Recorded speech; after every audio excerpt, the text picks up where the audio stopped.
Hey, so you get done with SOI. Yeah. And now where do you go?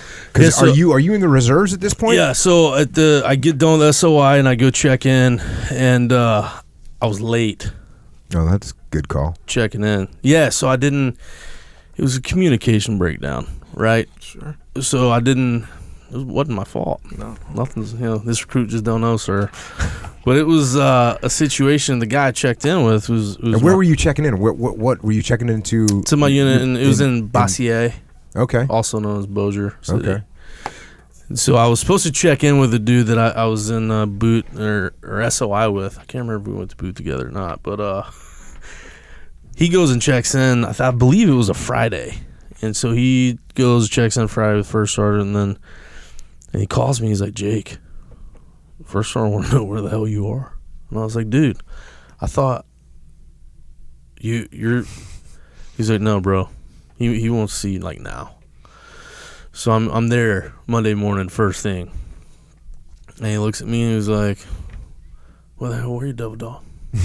And I was like, sorry, First Sergeant, so-and-so didn't tell me that. And he was like, "Is he a keeper?" And I was like, there's no easy way out of this.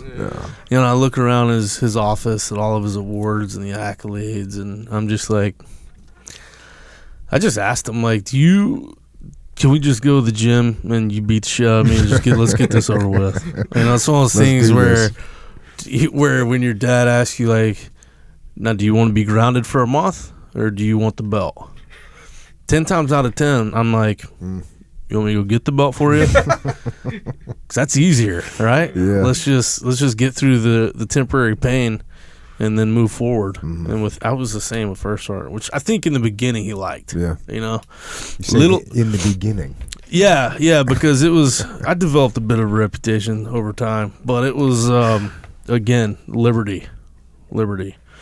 But he was little did I know that I was checking in with now Sergeant Major of the Marine Corps. Oh, damn.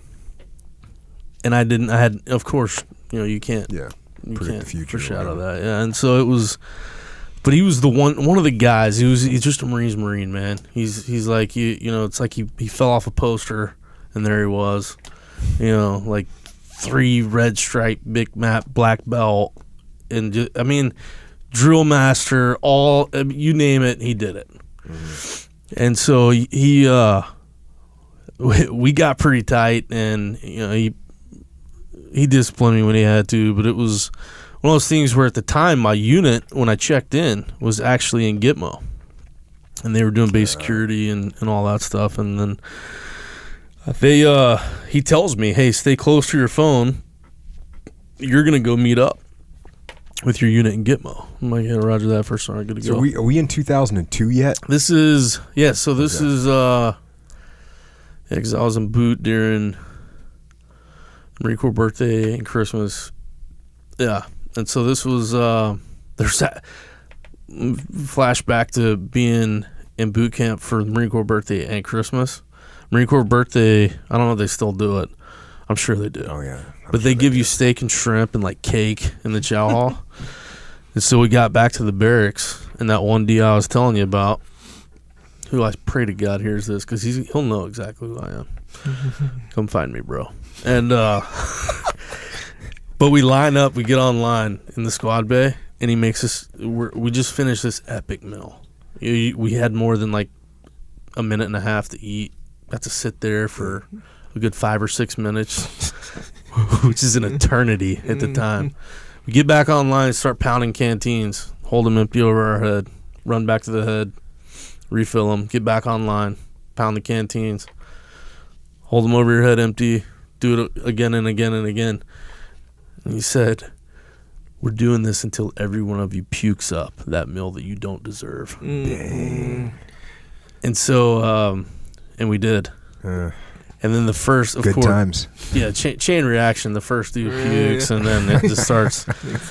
Like with me, I would rather seriously have like cruel and unusual punishment done to me than puke. So I'm fighting it like I'm fighting it hard. And then the company CO walks in the back door, and it was hilarious because the said DI like goes white, like Yeah. because he's hazing, you know, and that's when Daddy walks in and sees it. Just walked by all of us, and he's like, he had to go back behind the racks because he didn't want to get puke on his. Ugh. Oh, so you guys were just puking on the deck? Right in the middle of squad awesome. bay. Yeah, it was all. Oh yeah, because we were just gonna deck tile it after the fact anyway. But then that was Marine Corps boot. That was Marine Corps birthday. Yeah. So then Christmas rolls around, same DI, and it's Christmas Eve. You know, we do our lights out, night chesty wherever you are. He opens the door. We'll just say it was like Rudolph the Red-Nosed Reindeer. Everyone knows the song, right? So he opens the door to the duty hut, and all you hear is Rudolph the Red. Bam! And the door slam, and you just hear him go, "That's all you get, bitches." So you hear a lot of these one-liners that I stayed in trouble in the Marine Corps for laughing when you're not supposed to laugh. Yeah. Like if I have to laugh, it's coming. Yeah. I can't hold it. I immediately lose it, but one of the guys who was already in the targets of the DI started laughing. And I think he was gone like a day and a half later. Damn. Like it was, yeah. But just some of these one-liners, man, it's like you hear them. It's like, where do these dudes come up with this stuff? But then you see them yelling at trees on the base, and you're like, oh, like they're graded on yelling at a tree. Yeah, yeah. Who wakes up like, I want to do that? wasn't me. But I checked in. The dudes were in Gitmo, and I stayed by my phone. Phone never rang. So I lucked out. So what were you doing in the civilian? So were you living as a So I civilian, started doing school. drill one weekend a month or whatever? I started school. And I was training, you know, getting ready because I knew we were gonna go Iraq or Afghanistan. I just didn't know which one. Mm-hmm. You know, it was being in a line unit. You knew we were gonna go, and so it was. The guys got home and we started training, and I'm in school, which went about like high school went. Minus the football. And then So honor student.